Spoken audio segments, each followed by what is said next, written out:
24 to Banana Lane. Good evening, my name is Sam Polson. I serve as pastor of West Park Baptist Church, a congregation of about 2,500 members located on Middlebrook Pike near Cedar Bluff Road in West Knoxville County.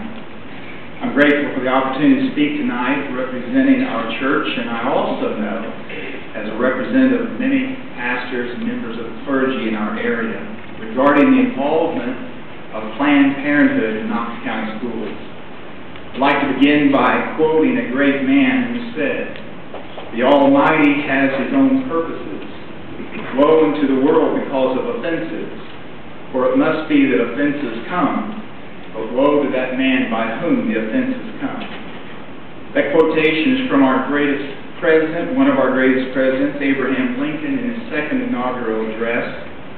He used that statement to help the American people understand the moral issue that was the ultimate cause of the Civil War, the terrible offense of slavery.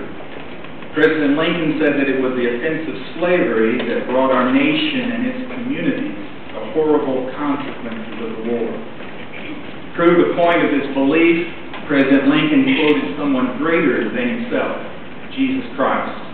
For it was Jesus who said, "Woe unto the world because of offenses, for it must be that offenses come. But woe to that man by whom offenses come." Ladies and gentlemen, let me read to you the words that Jesus spoke immediately before those quoted by President Lincoln. Quote, "Whoever causes one of these little ones who believes in me to sin, it would be better for him to have a great millstone fastened around his neck and be drowned in the depths of the sea." The terrible offense which Jesus addressed was that of offending, harming, deceiving, misguiding children. Ladies and gentlemen, I tell you before God that the legacy of Planned Parenthood is an offense against children, children of all ages. Planned Parenthood and its policies are an offense against the children of God, human beings made in His image. Planned Parenthood presents itself as an advocate of freedom and self-fulfillment, but its legacy since its very foundation is one of bondage, brokenness, death, and destruction of human dignity. I stand here as a pastor in our community for 25 years, who along with scores of other pastors can tell you the awful product of Planned Parenthood's indoctrination.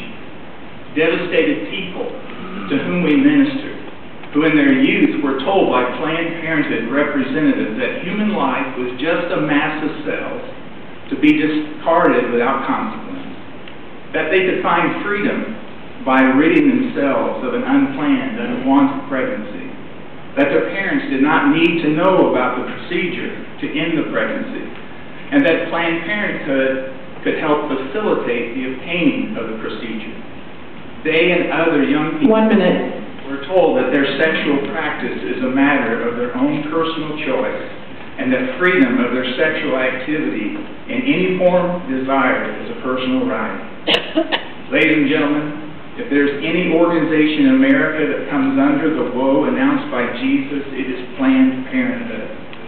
While I'm grateful for the announcement made by Dr. McIntyre that Planned Parenthood will no longer be providing instruction in Knox County Schools, there are some questions that need to be answered for the residents of this county. One, what person or group of people approved Planned Parenthood as an instructor in wellness education? Was this school board aware of that decision? Will Planned Parenthood be removed as an instructor this school year? Will Planned Parenthood continue to be able to train students as peer counselors in Knox County Schools? Reverend Polson, your time's up. Thank you very much.